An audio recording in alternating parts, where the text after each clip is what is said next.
Hola, vamos a hablar de un tema de virología que es acerca de la replicación viral.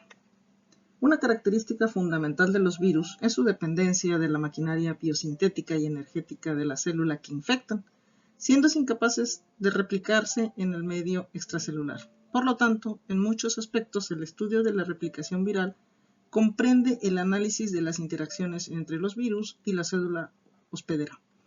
La replicación puede en algunos casos producir daño o muerte celular, siendo estos procesos una de las causas de las enfermedades producidas por virus.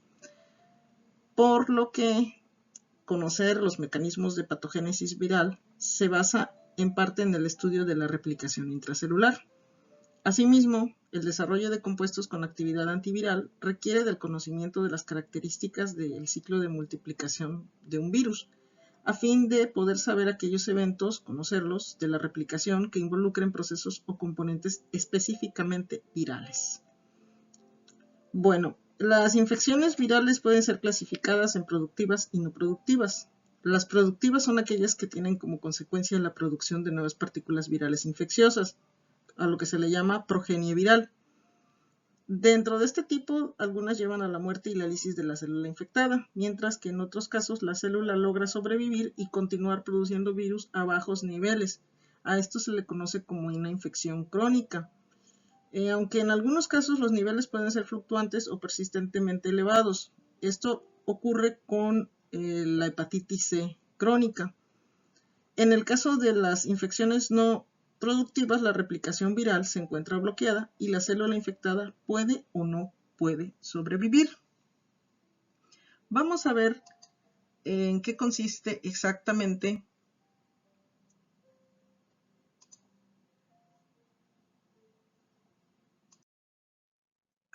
no avanzaba, perdón. Vamos a ver en qué consiste exactamente el ciclo de replicación viral. Vamos a ver que tiene variaciones según el virus del que se trate, pero comprende varios pasos en común este ciclo de replicación viral. Se le llama ciclo de replicación viral al conjunto de eventos que conducen a una infección viral productiva. Esta va a comenzar con la unión de las partículas virales a receptores específicos presentes en la superficie de la célula. A ese proceso se le llama absorción. Obviamente es muy específica porque depende del receptor celular. ¿Ok? A esto se le sigue, a esta interacción inicial, se le sigue una etapa de penetración. En esta permite la incorporación del material genético viral de la célula.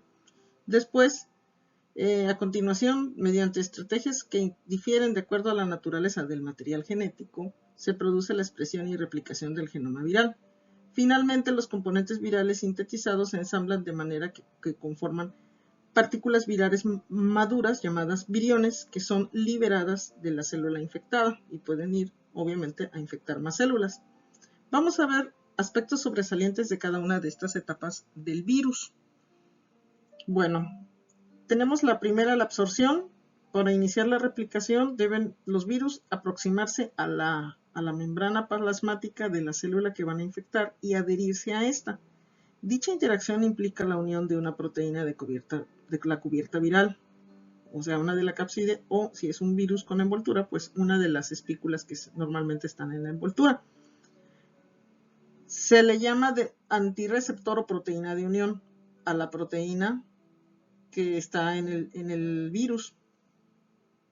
La presencia de receptores específicos es lo que determina la susceptibilidad de un tipo celular a determinado virus. Por eso es muy importante esta interacción inicial entre el virus y la célula, para que se produzca la patogénesis viral.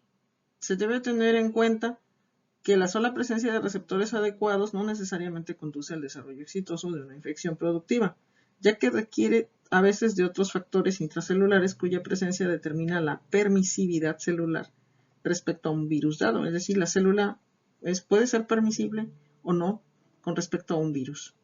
La capacidad de un virus de invadir y replicar a un tipo celular particular se le llama tropismo celular o tisular. Por eso se dice que es muy específica esta absorción. Diferentes moléculas en la superficie de la célula, como proteínas, glicoproteínas o carbohidratos, normalmente cumplen un papel importante, como receptores virales. Las moléculas receptoras utilizadas por algunos virus son proteínas que se expresan únicamente en la superficie de las células diferenciadas. Por eso es que estos virus exhiben un tropismo tisular restringido. El virus de la hepatitis B, por ejemplo, solamente se replica e infecta hepatocitos, o sea, células del hígado, mientras que el virus de la inmunodeficiencia humana o el VIH-1 solamente se adhiere e identifica linfocitos TCD4 y macrófagos. El siguiente paso es la penetración. Luego de que ya se unieron los virus al receptor, debe atravesar la membrana plasmática para iniciar su replicación, es decir, debe penetrar al interior de la célula. En el caso de que sea un virus envuelto, la penetración puede ocurrir por fusión a nivel de la membrana plasmática o también por un mecanismo que ustedes han visto en biología celular llamado endocitosis, que es mediada por receptor, y los mecanismos, los dos, tanto la fusión o la endocitosis, involucra un proceso de fusión de membranas. Ok, en el caso de los virus que entran por fusión a nivel de la membrana plasmática, pues esta unión al receptor va a provocar cambios conformacionales en las espículas glicoproteicas del virus, que va a conducir a una función con la envoltura viral con la membrana, de la envoltura del virus con la membrana plasmática de la célula. Y esto es mediado por una glicoproteína que se le llama proteína de fusión. Puede ser la misma glicoproteína del virus, que actúa como antirreceptor, o bien otra glicoproteína integral de la envoltura. Este proceso lo utilizan, por ejemplo, los paramyxovirus, los herpesvirus y algunos retrovirus como el VIH. Es independiente del pH y conduce a la liberación de la nucleocápside o de la cápside viral en el interior del citoplasma. Luego de la unión al receptor, son incorporados a la célula a través de un mecanismo de endocitosis. Diferentes virus pueden utilizar otras vías endocíticas, ya sean endocitosis mediada por creatina. La creatina, ustedes lo vieron en biología celular cuando vieron membrana y elementos del citoesqueleto. En la ruta endocítica que ha sido más estudiada hasta el momento, las partículas virales son internalizadas en vesículas recubiertas por la proteína clatrina y luego transportadas a los endosomas. Entonces, esta es la parte de penetración de la célula. Con respecto a si tenemos virus desnudos, en la mayoría de los casos la incorporación de las partículas virales ocurriría mediante un mecanismo de endocitosis mediada por receptor. El siguiente paso es el desnudamiento, o también llamado se me fue la palabra, perdón. Pero bueno, dejémoslo como desnudamiento. El desnudamiento es la pérdida de la cubierta externa viral, o sea que se pierda la envoltura o la cápside o las dos cosas, y esto se le llama desnudamiento. Es imprescindible para que el genoma del virus sea liberado y pueda expresarse. Si no, pues esto no es posible. Bueno, a excepción de los virus con genoma de RNA simple de simple cadena de polaridad positiva, el desnudamiento no implica la liberación del ácido nucleico desnudo en el interior de la célula, sino que el mismo permanece íntimamente asociado a algunas proteínas virales, conformando complejos nucleoproteicos.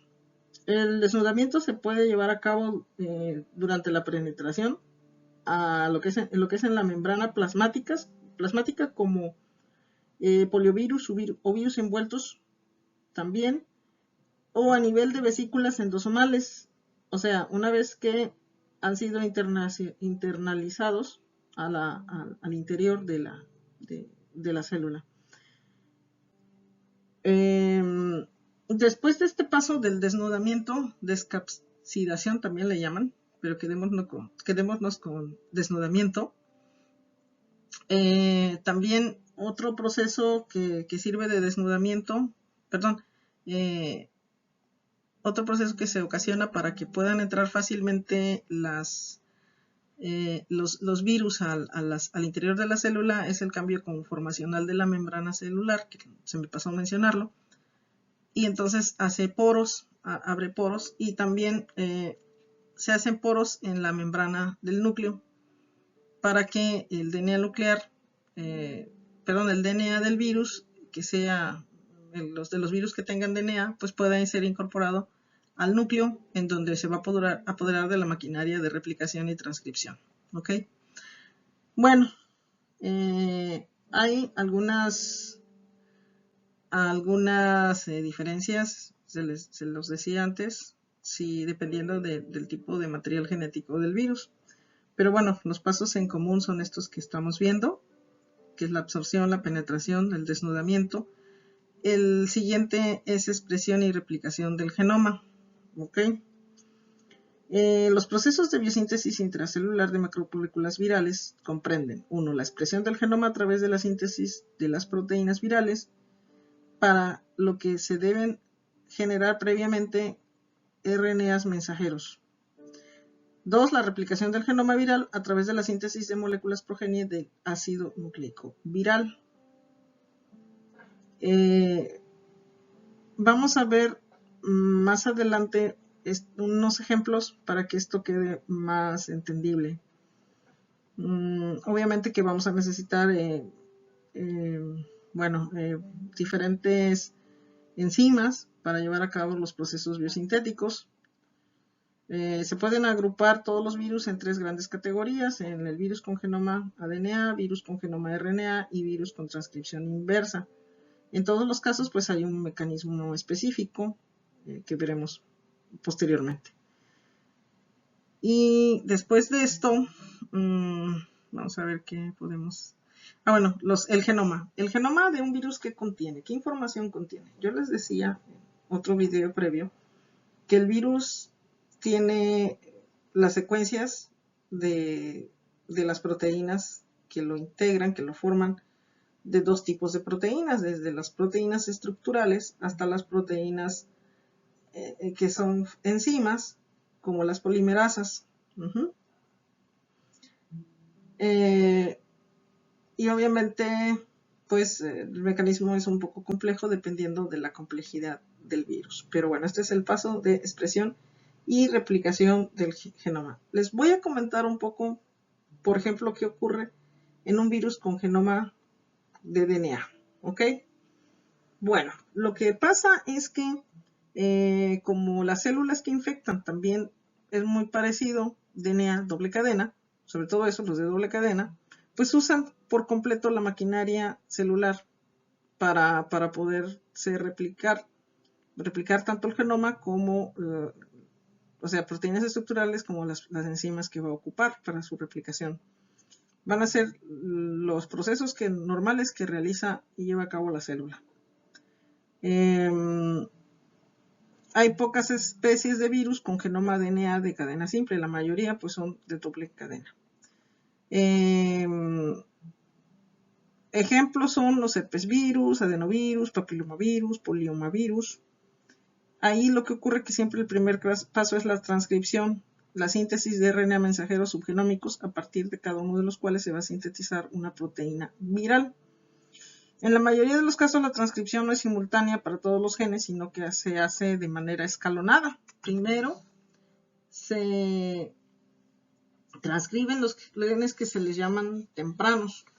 Estos genes tempranos codifican para proteínas no estructurales y generalmente enzimas requeridas para luego llevar a cabo la replicación del DNA y otras proteínas que pueden inducir diferentes fenómenos en la célula hospedera.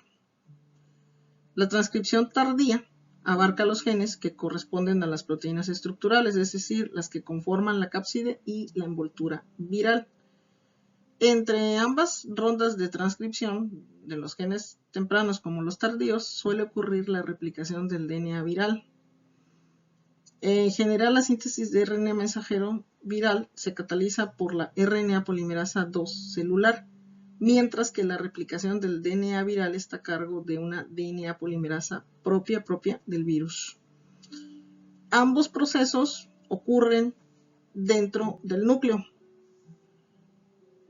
Después debe migrar el genoma viral al citoplasma para poder ser después liberado. Una excepción la constituyen los poxvirus, que realizan todo su proceso de biosíntesis en el citoplasma. Ok, bueno. Y podemos hablar de los virus con genoma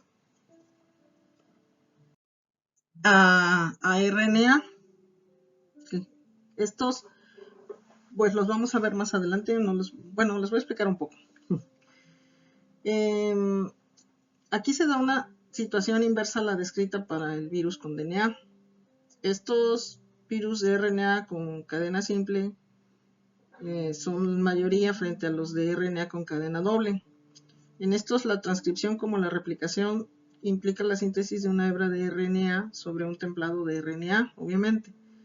La enzima para catalizar el proceso pues se le llama RNA polimerasa y que esta debe ser siempre codificada por el virus.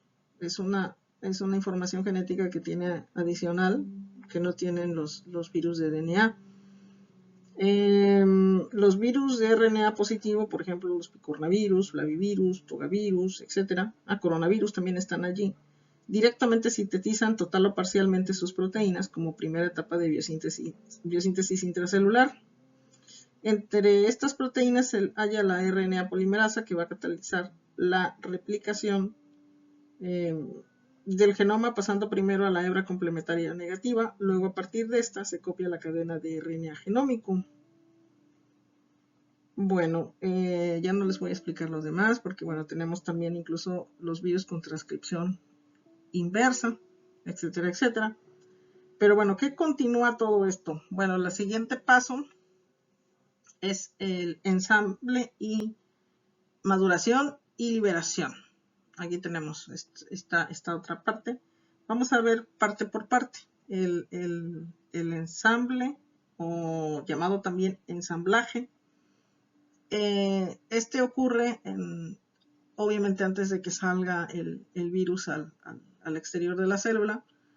Este puede ser en el interior del citoplasma en el citoplasma celular o en el núcleo celular, o puede ser simultáneo al egreso de la célula, sobre todo cuando los virus emergen por brotación. Y bueno, otra forma de liberación de estos es ocasionando lisis celular. Aquí cabe señalar algo importante. Los virus que tienen envoltura, normalmente cuando salen de la célula no la lisan. Por eso es que este tipo de virus pues ocasionan infecciones virales crónicas, en donde a veces hay mayor carga viral que otras en la persona infectada. Sin embargo, los virus, todos aquellos que son desnudos, normalmente para salir, tienen que salir forzosamente por lisis celular, es decir, pues eso, rompiendo la célula, la membrana, y entonces forzosamente la matan. Un ejemplo de ensamblaje en el núcleo celular pues son los herpes virus. Bueno, el proceso de liberación pues va a depender de si tienen o no la envoltura estos virus. Vamos a ver qué puedo comentarles un poco más sin liarlos mucho. Que el proceso de replicación viral a veces provoca que salgan, cuando hay un ensamblaje incorrecto, pues pueden salir las cápsides sin llevar adentro lo que es el genoma viral. Salen cápsides vacías, estas pues no tienen nada de infectividad. Y bueno, era lo que quería comentar al respecto. Los virus envueltos, ¿estos cómo adquieren su envoltura? Bueno, pues una vez que se liberan de la célula, la envoltura de ellos es la bicapa lipídica de la membrana celular. Pero cuando se la llevan, hay que señalar que llevan glicoproteínas que fueron codificadas por el virus. Acuérdense que su genoma pues lleva genes que no son estructurales o que no codifican para proteínas estructurales, y otros que sí las codifican. Y dentro de estas proteínas estructurales, aparte de las de la cápside, pues forman las glicoproteínas que van a ir insertadas en la membrana. Estas normalmente son espículas que se proyectan hacia el exterior, y bueno, salen los nuevos viriones y normalmente no causan un gran daño a la célula, este tipo de virus envueltos, por lo que pueden originar infecciones que son persistentes y crónicas. Y lo que les decía, los virus desnudo, al contrario, producen la lisis o la muerte celular.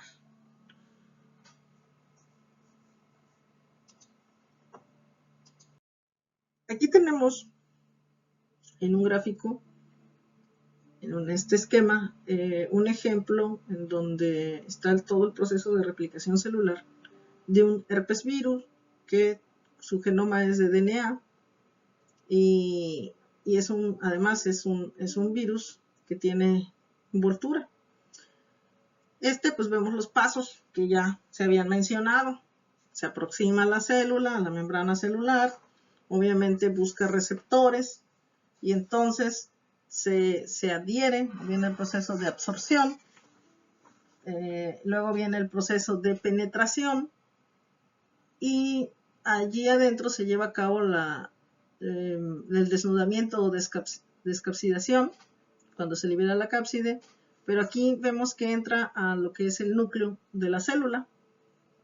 Allí es exactamente donde se libera la envoltura que trae, y entonces solamente penetra el genoma del virus. Pues a le es muy fácil usar la maquinaria biosintética que ya tiene la célula, y entonces empieza a expresar sus genes tempranos, y después entre estos empieza, y luego posteriormente los genes tardíos. Entre ambos hay una síntesis bueno, mejor dicho, hay una replicación del genoma del virus, y ya después estos salen, bueno, usa toda la maquinaria biosintética de la célula. Aquí se puede ver cómo sale al retículo endoplasmático rugoso, cómo se forman las proteínas, cómo pasan hasta son maduradas las glicoproteínas en el aparato de Golgi, y luego son ensambladas, se ensambla el genoma viral más lo que es la cápside, y se madura. Hay un proceso de maduración del virión, y posteriormente se libera. Y en la liberación ya lleva, si se dan cuenta, como envoltura la membrana de la propia célula, pero que ya tiene de la síntesis de sus proteínas que forman las espículas, pues ya están ahí insertadas en la membrana, ya nada más para que el virus se las lleve. Ocurre una lisis y una liberación. Entonces aquí está a grandes rasgos este proceso que les estaba yo comentando. Podemos ver otro ejemplo, que es en este caso un virus que no tiene como genoma el DNA, sino RNA, y es el picornavirus. Además es un virus desnudo, no tiene una envoltura. En este vemos el paso de absorción. Primero se aproxima el virus, es absorbido por un sistema de endocitosis, se entra a lo que es la célula. Allí tiene un proceso de descapsidación bueno, sí, descapsidación, porque se libera la cápside, o también desnudamiento, y todo ocurre en el citoplasma. La expresión bueno, la acción de la RNA polimerasa propia del virus, que va a producir ciertos elementos componentes de la partícula viral, y aparte pues las siguientes proteínas, las de la fase tardía, y su propio genoma.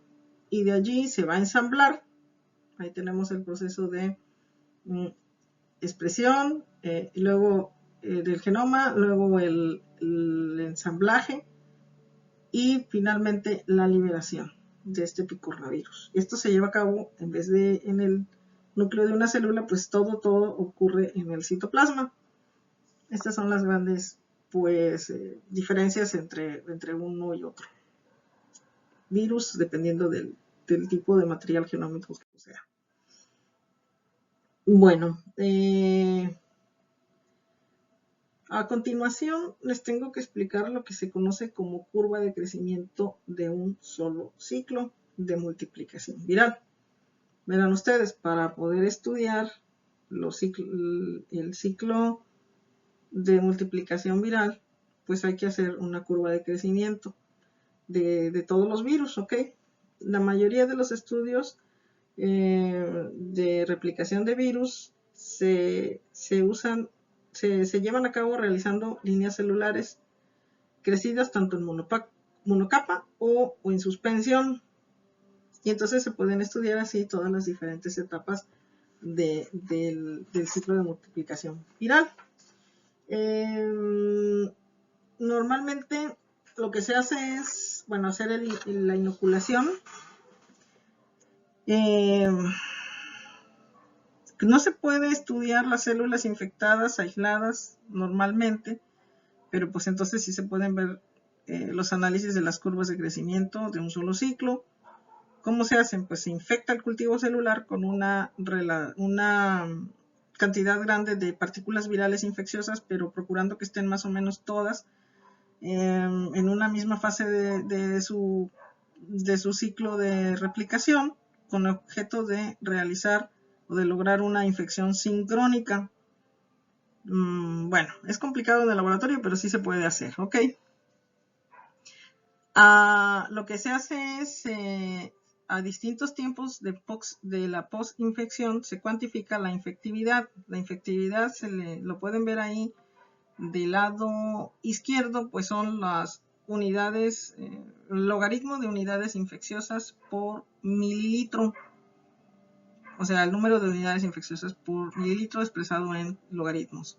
Y en el otro eje vemos la infectividad presente en el medio según el tiempo conforme transcurre. Tenemos ahí pues más o menos graficada las 0, 2, 4 y 8 horas en la gráfica de arriba, y en la de abajo tenemos un tiempo mayor, por ejemplo hasta las 30 horas, desde las 0 a las 30, y tenemos las partículas infecciosas por célula también graficadas allí. Bueno, ¿de qué se trata esto más o menos? Bueno, el tipo de curva que generalmente se obtiene en el caso de un virus desnudo es,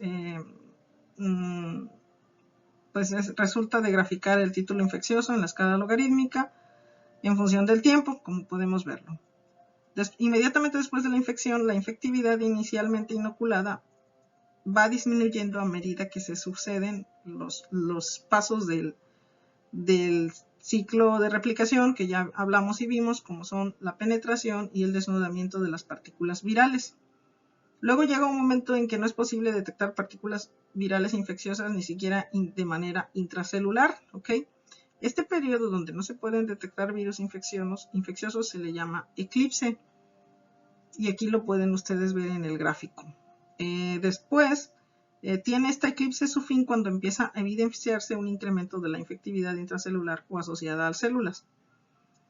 Ahora, los virus no envueltos maduran en el interior de la célula durante la progenie, donde la progenie viral se va acumulando y se obtiene un incremento exponencial de la infectividad intracelular. Este es el periodo de crecimiento exponencial o fase log que se ve en el gráfico. Es donde la curva pues se va para arriba. Esa es la fase log. Y podemos ver a qué tiempo de la infección se lleva a cabo la fase log. Después tenemos, a medida que empiezan a producirse la lisis de todas las células que fueron infectadas, las células del cultivo, la progenie viral se va liberando al medio extracelular, y este se le llama periodo de latencia. En estos tipos de virus que se forman rápidamente pero permanecen durante largo tiempo en el interior de la célula, el periodo de eclipse pues va a ser más pequeño que el de latencia.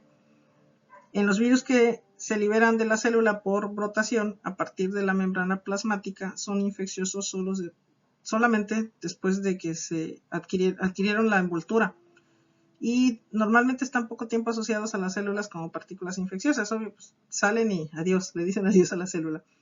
Por lo tanto, la recuperación de la infectividad es mayor en el sobrenadante y en los periodos de eclipse, y bueno, los periodos por lo tanto de eclipse y de latencia son más o menos de la misma duración. Bueno, esto es a grandes rasgos la curva de crecimiento de un único ciclo de multiplicación viral. Espero que haya sido entendido. Ahora, a continuación verán un video que creo que explica mejor que yo, espero. Bueno, está más simplificado de lo que yo les he explicado, pero es un video que ilustra todos los pasos, en términos generales, los que son comunes para el ciclo de replicación de un virus. Comenta esta persona alguna que otra diferencia, dependiendo de lo que yo les decía, si el virus es con envoltura o está desnudo, y si es con genoma de DNA o RNA. Lo hace con gráficos y lo hace con dibujitos, y bueno, espero que sea más educativo y lo entiendan. Como quiera, toda esta unidad de replicación viral está en cualquier libro de virología de los que les he recomendado, y me parece que sí recuerdo que les subí 1 o 2 en línea para que ustedes los puedan descargar, y en uno de los 2 sí aparece este tema, en el otro no. Bueno, ese era el comentario. Pasamos entonces al video.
Ensamblaje.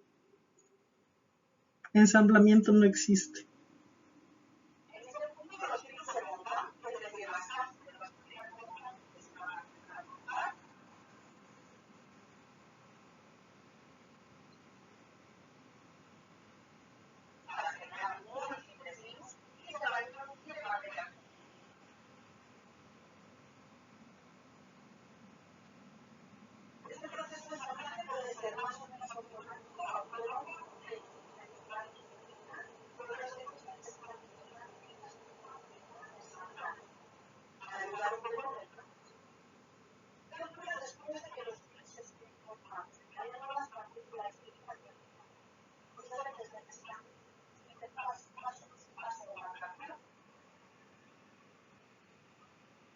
Otras no se necesita la maduración.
Hola a todos, en este nuevo vídeo vamos a ver el proceso de replicación de los virus, es decir, cómo los virus infectan las células, generan nuevas copias para poder infectar nuevas células y así diseminarse. Los virus, como ya hemos comentado en su momento en clase, pueden ser virus desnudos, es decir, que solo tengan su cápside y su material genético, o pueden ser virus envueltos, es decir, que tengan el material genético envuelto en su cápside, pero por fuera una membrana lipídica, que es lo que denominamos envuelta. Cuando hablamos de virus que infectan a células eucariotas, hay distintos mecanismos por los cuales los virus pueden entrar en la célula, replicarse y salir.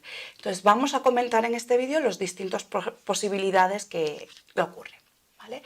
El primer punto, el primer proceso que ocurre es el proceso de absorción.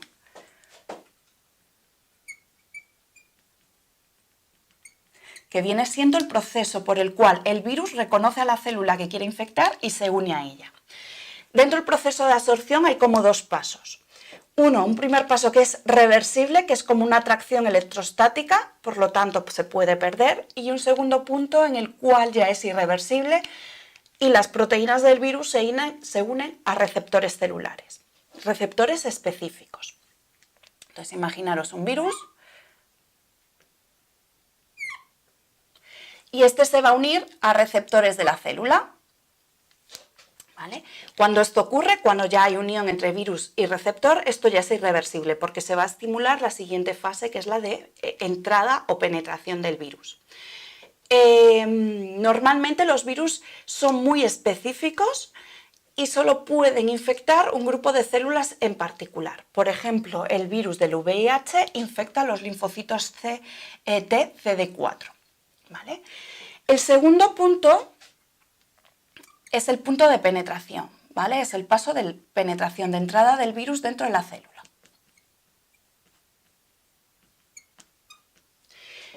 Y aquí ya vamos a encontrar diferencias entre los virus con envuelta o los virus sin envuelta.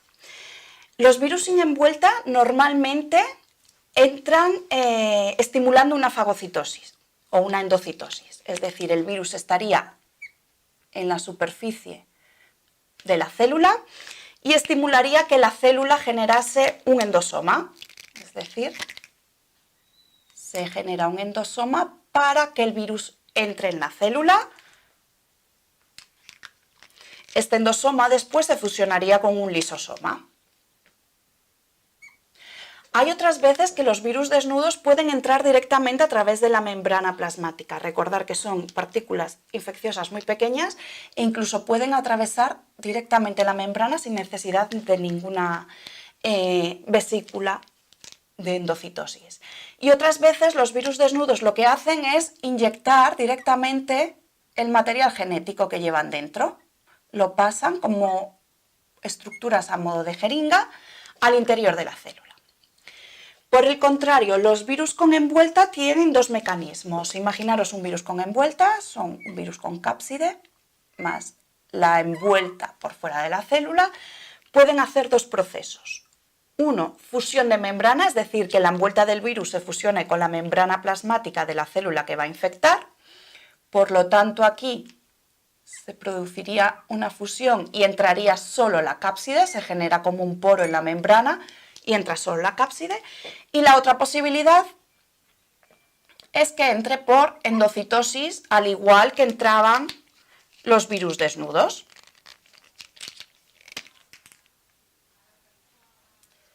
¿Vale? En este caso, finalmente la envuelta del virus se va a fusionar con la envuelta del endosoma. Entonces, dentro del endosoma quedaría el virus. Este endosoma después se fusionaría con el lisosoma. ¿Vale? ¿Cuál es el tercer punto? El tercer punto es que el virus se deshaga de la envuelta para que quede libre el material genético, ¿vale? Entonces, a este proceso, punto 3, se le llama decapsidación.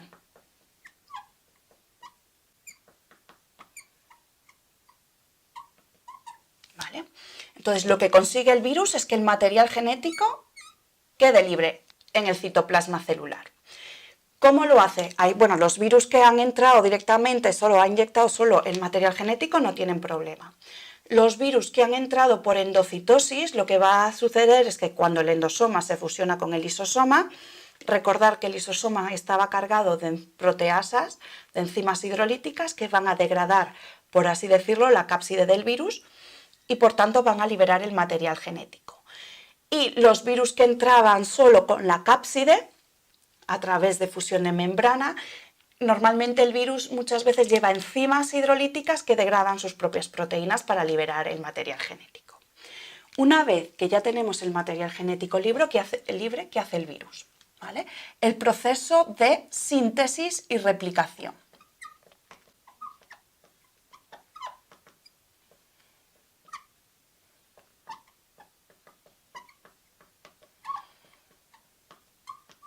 ¿Vale? En este proceso el virus lo que hace es sintetizar copias de sí mismo, es decir, sintetizar las proteínas para la cápside y sintetizar más material genético para generar las nuevas partículas víricas.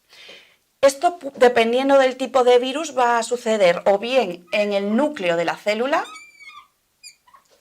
o bien en el propio citoplasma.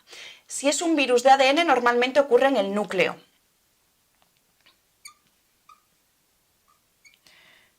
¿Por qué? Porque va a utilizar las propias enzimas de la célula que está infectando, las DNA polimerasas, y por tanto estas se localizan en el núcleo y actúan en el núcleo. Si es un virus con ARN, como material genético, normalmente ocurre en el citoplasma. Y en estos casos los virus suelen portar sus propias enzimas, porque no hay ninguna enzima eucariota ni ninguna enzima procariota que utilice como molde ARN. ¿Vale? Al mismo tiempo va a ocurrir la síntesis de proteínas, es decir, se va a llevar a cabo transcripción y traducción, que también puede tener lugar en el núcleo o en el citoplasma. Y para la traducción siempre utilizan los ribosomas de la propia célula. ¿Vale? De este modo, la célula va a sintetizar proteínas para la cápside. En este momento veremos proteínas para la cápside libres por la célula y al mismo tiempo material genético. ¿Cuál es el siguiente paso? El siguiente paso se le denomina ensamblamiento.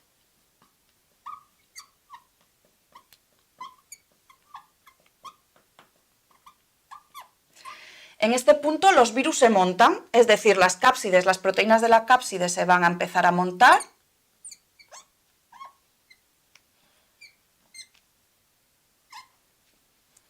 Para generar múltiples virus y se va a introducir el material genético.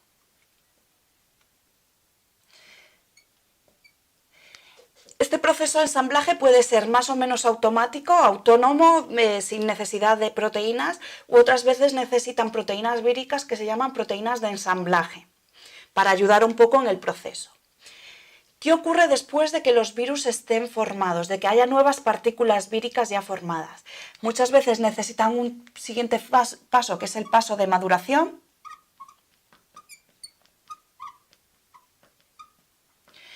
En este paso de maduración a veces es necesario romper algunas proteínas para activar estas partículas víricas. Hay otros virus que sin embargo no necesitan este paso de maduración. Y por último tenemos el paso de liberación.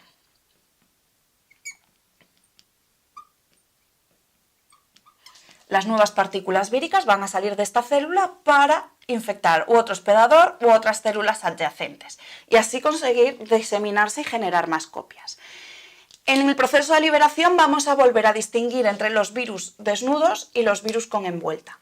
Los virus desnudos normalmente salen por lisis celular.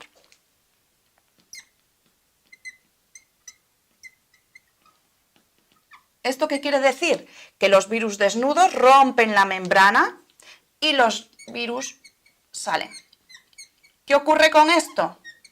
Lógicamente, si rompen la membrana de la célula se muere. Los virus con envuelta suelen salir por exocitosis. Además, este proceso les facilita rodearse de una membrana, es decir, que la envuelta del virus en realidad es membrana plasmática o membrana del núcleo de la célula que ha infectado, solo que únicamente o previamente el virus le ha insertado unas proteínas y ahí sí genera la vesícula de exocitosis para que los virus salgan, ¿vale? Entonces, en estos procesos el virus ya sale rodeado de una envuelta con sus propias proteínas. En este caso, las células no mueren directamente, pero sí van a sufrir una serie de daños y a largo plazo puede que estimulen la apoptosis o la muerte celular de la célula infectada.